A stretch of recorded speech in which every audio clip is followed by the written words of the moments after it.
Alors bonjour, je vous souhaite un excellent vendredi matin. Petite communication aujourd'hui essentiellement à orientation pédagogique. Peut-être commencer tout d'abord avec les orientations pour la semaine prochaine. La semaine prochaine, c'est encore le télétravail. Nous allons poursuivre en fait sur la même base que cette semaine. Donc, on privilégie le télétravail à l'école Monseigneur Parent. Vous avez sans doute entendu notre ministre nous annoncer hier que nous avions en fait, dans la grande région métropolitaine, que l'ouverture des écoles primaires était pour être retardée d'une semaine. Donc, ça nous mène au 25 mai pour les écoles primaires. Pour nous, les écoles secondaires, rien de changé à cet égard. Donc, on poursuit le télétravail. Et puis, si vous êtes fonctionnel à la maison, donc on vous invite à rester à la maison et à offrir votre prestation de travail à partir de la maison. Aussi, petit mot pour vous dire que l'opération récupération des effets personnels des élèves a très bien été. Ça se poursuit aujourd'hui, vendredi. Donc, on est sur la bonne voie. Par unité, on parle d'à peu près 10-15 élèves là, qui ne seraient pas passés pour venir chercher leur effet personnel à l'école. Donc, c'est très positif. Voilà. Maintenant, au niveau pédagogique. Donc, je vais essayer d'être le plus clair possible. Maintenant, je vous invite à trouver des espaces dans ce que je vais vous dire là, pour bien orienter vos prochaines semaines parce que c'est pas évident à donner des balises très claires. Je privilégie une approche, disons, je vais vous mettre en contexte, je vais vous mettre en lumière. On va se rappeler des choses que j'ai déjà dites et vous pourrez, à la lumière de ce que je vais vous dire, nous poser des questions. Donc, je vais vous donner une petite démarche là, par rapport à ce qui va se faire la semaine prochaine. Et puis, on pourra clarifier, en fait, par la suite, ce que je vais vous exposer aujourd'hui. Donc, il y a plusieurs éléments que je tenais à préciser ou à rappeler. On aura une rencontre, comme je vous disais, on aura une rencontre Teams mercredi prochain. Mais d'ici là, je vous invite à bien prendre connaissance, en fait, des orientations. Puis, à la suite de ces orientations-là, on pourra clarifier, en fait, certaines choses le mercredi prochain. Donc, première étape, prendre connaissance de la présente communication. Ensuite, envoyez vos questions à Géraldine Basso si vous avez des questions.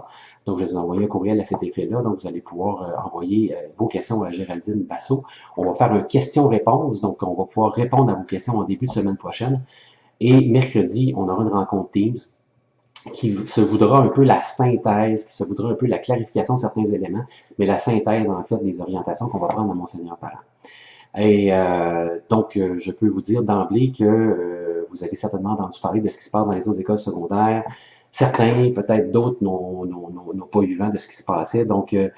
Évidemment, c'est une orientation Monseigneur Parent. Donc, on va se donner des directives Monseigneur Parent et ça va nous permettre de bien supporter nos élèves d'ici la fin de l'année. Mais ça se peut qu'il y ait des différences dans les différentes écoles secondaires et c'est tout à fait normal qu'il y en ait. D'ailleurs, c'est pas propre à la situation actuelle, c'est évidemment différent dans les autres écoles, même quand on est en présence des élèves à notre école. Donc voilà, deux éléments importants à rappeler. Nous sommes réputés au travail. Donc, ça veut dire que le personnel de l'école Monseigneur Parent est en service direct et indirect aux élèves.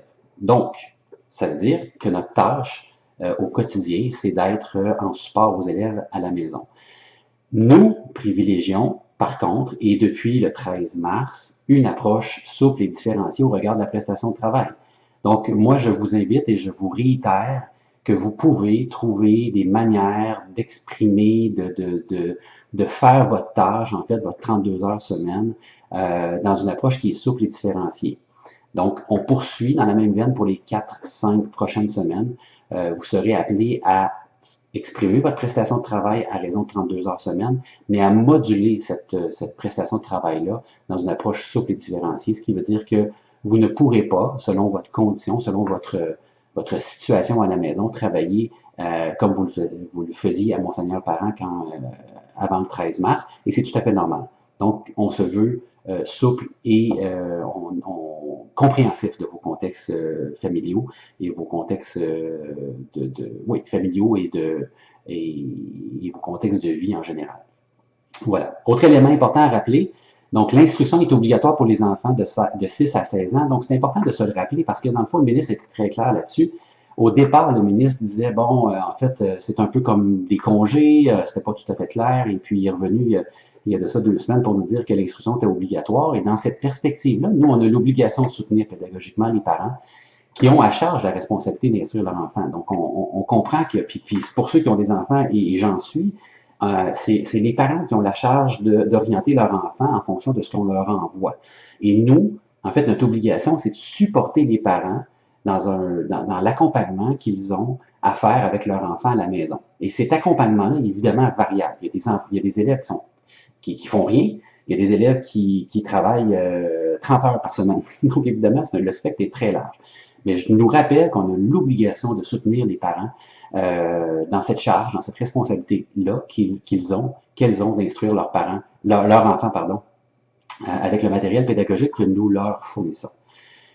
3 balises importantes provenant du ministère que je vous rappelle. Donc, le jugement d'un passage d'un niveau à l'autre se fera sur la base des résultats des 2 premières étapes. Donc, le jugement d'un passage d'un niveau à l'autre se fera sur la base des résultats des 2 premières étapes.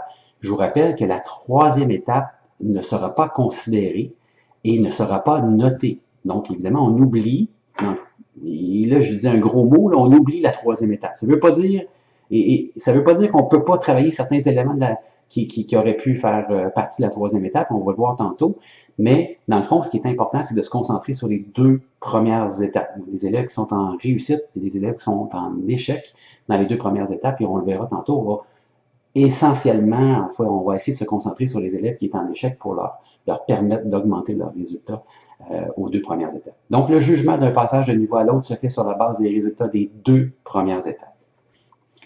Les élèves peuvent assister à de l'enseignement à distance des notions qui ont été abordées avec eux avant le 13 mars et produire des travaux qui vont leur permettre d'exprimer leur compréhension des notions qui n'avaient pas été bien maîtrisées. Donc, ce que ça veut dire, en d'autres mots, c'est qu'on peut enseigner, réenseigner des choses qu'on avait enseignées en fait avant le 13 mars, et on peut offrir la possibilité aux élèves de produire des traces, des travaux qui vont leur permettre d'exprimer leur compréhension de notions qu'ils n'avaient peut-être pas compris et qui n'avaient pas été bien maîtrisées, donc avant le 13 mars.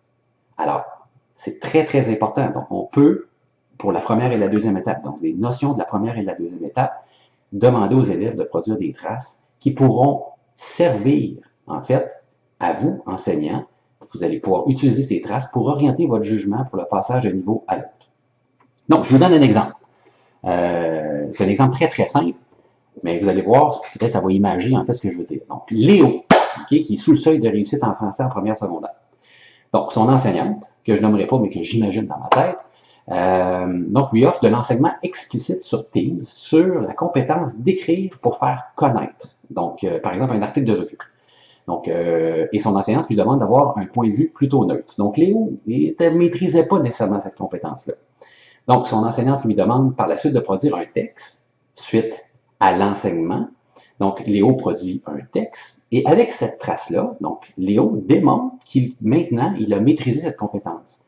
Donc, ça va permettre à l'enseignante d'avoir une trace sur l'expression de la compétence de Léo et lorsque ce sera le temps de poser un jugement à la 2e étape, donc, l'enseignante de français de Léo pourra dire « Oui, Léo, et je suis en mesure de dire qu'en français, Léo, qui était à 55, par exemple, suite à l'enseignement que je lui ai proposé, a démontré qu'il avait bien compris certaines notions et ça me permet de poser un jugement et de le faire passer d'un niveau à l'autre. » Bon, on sait que le passage au premier cycle, en fait, se fait, si un élève a 55 en français, il va nécessairement s'en aller en français de 2e secondaire, mais ça s'applique aussi pour les autres matières. Donc, c'est très important de considérer ces traces-là et de voir, en fait, si vous avez, avant le 13 mars, vous avez enseigné certaines choses que vous réenseignez et là, l'élève peut vous démontrer qu'il a bien compris maintenant certaines choses qu'il n'avait pas compris. Donc, ça peut permettre à l'élève de pouvoir augmenter ses chances de passer d'un niveau à l'autre.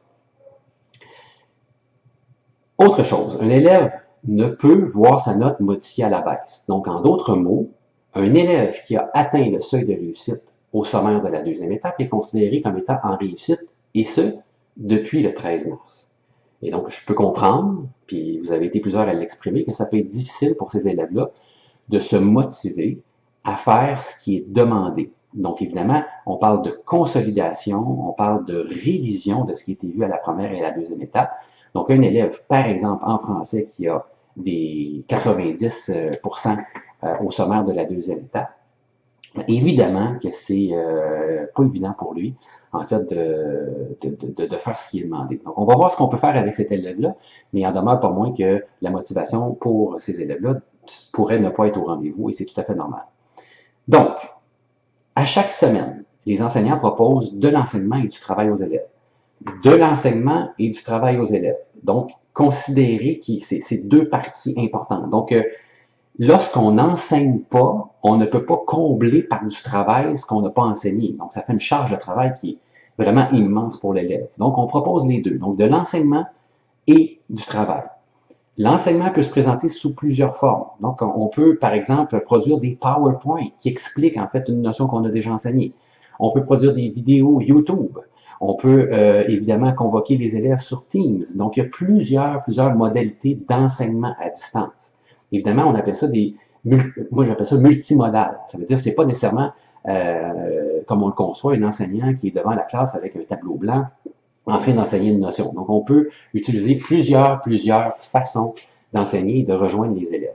Évidemment, lorsqu'on rejoint 18 élèves sur 30 sur Teams et puis qu'on peut enseigner une notion, évidemment, ça a un impact assez important, mais de supporter aussi l'élève avec des PowerPoint et des vidéos YouTube, ça peut être très intéressant. Et je peux vous dire que ça va vous servir plus tard parce que lorsque vous allez réenseigner ces contenus-là, vous allez pouvoir rendre disponibles ces contenus-là à distance et ça va évidemment permettre aux élèves qui n'ont pas bien compris ce que vous avez enseigné en classe de pouvoir revoir ces vidéos-là. Donc, c'est vraiment une production pédagogique qui va vous servir à moyen et à long terme. Donc, je vous invite évidemment à le faire, mais je vous invite aussi à le considérer comme étant un investissement à moyen et à long terme. Donc, les présentations que je vous ai mentionnées, les différentes modalités, ces présentations-là sont sur des notions qui ont déjà été enseignées aux élèves. Au cours des deux étapes, les deux premières étapes sont à prioriser. Donc, je répète, les présentations, l'enseignement, le travail sur les notions, donc qui ont été enseignées dans les deux premières étapes, sont à prioriser. Par contre, vous avez été plusieurs à me demander si vous pouviez enseigner à distance des notions de la troisième étape. Évidemment, il y a plusieurs cas de figure. Je donne un exemple. Les élèves de CST qui sont en réussite à toutes les matières à la deuxième étape, évidemment, c'est extrêmement difficile d'aller les chercher. La réponse à ça, et c'est pas un oui catégorique. Je vais vous répondre oui, mais je vais vous dire, il y a quand même de la prudence. Il faut être extrêmement prudent à l'égard de la nouvelle matière qu'on enseigne. Je vous donne trois considérations ou je vous donne trois éléments de réflexion à considérer lorsque vous donnez de la nouvelle matière. Les contextes d'enseignement à distance comportent leur lot de défis. Vous le savez, on n'a pas été formé avant le 13 mars pour enseigner à distance. Donc, c'est très important de considérer qu'il y a quand même un lot de défis importants par rapport à l'enseignement à distance. Et ce n'est pas tous les élèves qui sont au rendez-vous dans l'enseignement à distance. Donc, même si l'élève est présent devant son écran, ça ne veut pas dire que l'élève est présent à ce que vous allez enseigner. Alors, il faut le considérer. Donc, la démarche d'enseignement de nouvelles notions à distance ne sera pas dispensée à tous les élèves, comme ça aurait été le cas, par exemple, à l'école. Donc, il faut considérer que ça va peut-être accentuer les écarts entre les élèves au niveau de la compréhension et au niveau, de la compréhension certainement. Considérant aussi, deuxième point, que les apprentissages de la troisième étape ne seront pas évalués. Donc, on ne pourra pas évaluer la compréhension des élèves sur les nouvelles notions qu'on va avoir données à la troisième étape. Donc, ça, c'est très important. Ça ne nous permettra pas de savoir qui a compris, qui n'a pas compris. Donc, sur un groupe de 30, j'en ai 18 à l'écran. Et sur les 18, avec l'évaluation, je pourrais comprendre que 8, 9 ont bien maîtrisé, en fait, mes enseignements. Alors là, comme je ne peux pas évaluer, donc j'ai peut-être un écart qui se creuse et je peux pas vraiment, l'évaluer à sa juste mesure. Et troisièmement, plusieurs élèves ne seront pas au rendez-vous, donc je l'ai souvent nommé. Donc, plusieurs élèves ne seront pas au rendez-vous lors des périodes d'enseignement. Alors, ce qui est un élément très important à prendre en considération lorsqu'on enseigne des nouvelles notions. Maintenant, j'ai eu une discussion avec une de vos collègues, en fait, à l'école, par rapport à l'enseignement des maths en SN.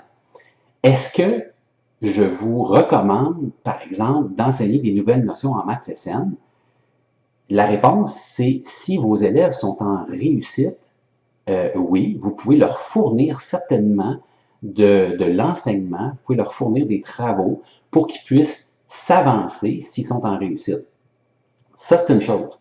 L'autre chose, je veux absolument que vous aidiez les élèves, que vous supportiez les élèves qui sont en échec. Donc, un élève, par exemple, qui est en mathématiques et qui est en échec, a besoin vraiment, vraiment de rémédiation pour pouvoir combler l'écart entre son échec et sa réussite à la deuxième étape. Donc, je vous invite fortement à privilégier, en fait, les élèves qui sont en échec. On n'oublie pas les élèves qui ne sont pas en échec, mais on privilégie aussi, on met une attention particulière aux élèves qui sont en échec à la deuxième étape. Voilà, donc recommandation, donc je répète ma recommandation, on se concentre sur la consolidation des apprentissages des 2 premières étapes, principalement à soutenir les élèves qui sont en échec. Vous allez avoir, la semaine prochaine, une convocation pour une rencontre d'unité où vous allez aborder en équipe, en fait, la manière que vous allez vous organiser pour supporter les élèves qui sont en échec, particulièrement les élèves qui sont en échec. Donc, on veut vraiment que dans chaque unité, en fait, il y ait des orientations qui sont peut-être un peu... vous allez prendre des modalités qui sont un peu différentes d'une unité à l'autre. Ça peut être très, très, très acceptable. Donc, et vous allez avoir la chance de le travailler peut-être en sous-groupe. Quand je dis sous-groupe, c'est les profs les profs qui sont ciblés dans une unité. L'équipe des professionnels, l'équipe des TES sera mise à profit aussi pour nous aider à soutenir les élèves qui sont en échec. Donc, par téléphone, particulièrement, nos TES vont supporter hebdomadairement ces élèves-là pour les inviter à travailler, en fait, à faire ce que vous allez leur demander. Donc, je vous dirais que ça va être une organisation d'équipe où les élèves vont être appelés par notre équipe de soutien et vous, ben, vous allez orienter, vous allez nous aider à aller chercher les élèves qui sont en échec. Et ça pourrait permettre à quelques dizaines d'élèves de passer du seuil, en dessous du seuil de réussite à la réussite, et ça pourrait certainement aider plusieurs élèves pour l'année prochaine. Donc voilà. Donc je sais que c'est des belles zones qui sont pas blanches ou noires, donc on est dans des zones grises. Donc pour moi, c'est important que vous trouviez votre juste équilibre dans cette période qui est unique. Je le répète, vous étiez pas formés, on n'était pas formé à l'enseignement à distance avant le 13 mars. Donc, on était orienté, désorienté, orienté, désorienté, je pourrais le dire 4, 5, 6 fois par un gouvernement qui, je pense, gère très bien la situation dans le contexte, mais qui parfois nous donne des indications contraires. Donc, il nous reste 4 à 5 semaines. Quand je dis 4 à 5 semaines, c'est qu'au début du mois de juin, probablement que le nombre d'élèves qu'on va avoir en disponibilité à l'écran va être réduit de beaucoup. On a 4 semaines pour s'organiser en étant, disons, en étant conscient que les défis sont nombreux. Donc, on a 4 semaines pour aider les élèves, surtout les élèves qui sont vulnérables, à rester connectés à l'apprentissage, rester connectés à Monseigneur Parent, parce qu'il ne faut pas oublier que ces élèves-là, peu importe qu'ils soient en réussite ou non, c'est l'année prochaine qu'on va les récupérer, et l'écart l'année prochaine sera important, considérable pour certains élèves. C'est un travail d'équipe l'année prochaine que nous aurons à faire, et ça sera, je dirais que les 4 prochaines semaines ne seront pas déterminantes pour l'année prochaine, mais certainement vont nous permettre, si on est efficace dans les 4 prochaines semaines, vont nous permettre de réduire les écarts qu'on pourrait voir s'accentuer si on n'intervient pas auprès des élèves vulnérables, donc pour l'année prochaine. Donc voilà, j'espère que ça a été assez clair dans les paramètres que j'ai, dans les directives ministérielles que j'ai, donc j'espère que j'ai été assez clair. Maintenant, petit point par rapport au choix de tâches et au calendrier. Donc, vous recevrez par courriel donc la démarche de choix de tâches donc pour cette année. Donc, la seule différence avec l'année dernière, donc puis je veux vous dire que je privilégie le statu quo là, pour plusieurs aspects à l'école. étant donné que l'année a été écourtée là, depuis le 13 mars. Donc, la seule différence avec l'année dernière, c'est l'aspect virtuel de la démarche. Donc, vous allez voir un calendrier, en fait, qui va vous permettre de faire votre choix de tâche. Donc, essentiellement, le choix de tâche, pas essentiellement, intégralement, le choix de tâche va se faire comme l'année dernière. Vous allez recevoir prochainement des invitations pour les rencontres matière et d'unité. Donc, matière pour les choix de tâches et unité, en fait, pour l'orientation de l'accompagnement des élèves pour les 4 prochaines semaines. Je vous rappelle qu'on est en augmentation de clientèle à Monseigneur Parent, donc évidemment, il n'y a pas de surplus. Donc, les surplus, ben, quand je dis il n'y a pas de surplus, c'est qu'il y a pour les élèves de l'accueil, évidemment, il y a des élèves qui ont été orientés vers leur école de secteur, parce qu'en fait, il y a des classes qui vont ouvrir André Laurando et Antoine Brossard, donc on a des élèves qu'on a accueillis à l'école Monseigneur Parent, qui vont aller dans leur école de secteur, et donc ça va faire en sorte qu'on va avoir une diminution au niveau des classes d'accueil à l'école Monseigneur Parent. Pour le reste, on a une augmentation en fait de clientèle, et donc on va avoir beaucoup de nouveaux enseignants qui vont venir se joindre à nous là, pour l'année prochaine en septembre. Si vous me demandez si l'école sera ouverte en septembre, je peux pas m'avancer là-dessus. Au début, je gérais l'école une semaine à la fois. Ça a été réduit à 48 heures à la fois, et parfois c'est 24 heures à la fois. Donc, j'essaie d'y aller dans une approche qu'on évalue en fait aux 24 heures, aux 48 heures, qu'est-ce que les choix qu'on fait. Et là, ce qu'on peut vous dire, c'est que pour les 4-5 prochaines semaines, ce que je viens de vous avancer, en fait, vous pouvez le prendre pour acquis que ce sera la démarche qu'on va faire pour les 4 prochaines semaines. Alors, merci de votre attention. Donc, je vais vous envoyer un courriel pour clarifier les prochaines étapes. Donc, on se rappelle que dans un premier temps, on prend connaissance de ce que je viens de dire. Si c'est pas clair, vous le réécoutez. Il y a des zones qui sont encore nébuleuses pour vous, vous envoyez vos questions à Géraldine Basso. Vous allez avoir son courriel. Donc, je vais vous envoyer un courriel qui va vous dire comment envoyer les questions. On va faire un question-réponse. Donc, on va prendre vos questions. On va répondre à ces questions-là. On va vous renvoyer les réponses. Et lors du team de mercredi prochain, on va pouvoir aborder ces questions-là, ces réponses-là, et aller dans s'il y a des questions de plus de détails, en fait, si vous voulez aller plus en profondeur, on pourra aussi aborder ces questions-là. Donc, voilà, j'espère que vous allez passer un beau vendredi, un beau week-end. Donc, je vous souhaite une bonne poursuite dans vos tâches respectives. Et je vais vous dire que je suis très, très heureux de ce que vous faites pour les élèves. J'ai eu de très, très, très bons mots. Oui, c'est imparfait. Oui, il y a des élèves qui sont pas engagés. Oui, il y a des élèves qui ont beaucoup de demandes et qui sont pas capables de répondre aux nombreuses demandes des nombreux enseignants qui ont. Oui, j'ai des parents qui sont insatisfaits parce que, bon, évidemment, il y a plusieurs plateformes de communication, puis les parents s'y retrouvent pas. Globalement, dans l'imperfection, puis dans cette situation exceptionnelle, je peux vous dire que je suis très, très heureux de ce que vous faites. Et je vous invite à ne pas lâcher dans les 4 prochaines semaines. On soutient nos élèves, on se donne des marges de manœuvre, on est indulgent à notre égard, et puis on se prépare pour l'année prochaine. L'année prochaine, certainement qu'on va avoir 2 modalités. On va certainement revenir à l'école Monseigneur Parent en présentiel, en classe, avec des gros groupes, avec des groupes que nous aurons à gérer comme on le gérait auparavant. Et on aura certainement aussi à offrir de l'apprentissage en ligne. Et donc, c'est le temps de se préparer. On a du temps, on peut le faire. Donc, je vous invite à déjà vous mettre à la tâche. Je sais que c'est déjà bien entamé, mais je vous invite à poursuivre pour les prochaines semaines. Donc, merci et je vous souhaite un excellent vendredi. Bonne fin de semaine. Au revoir.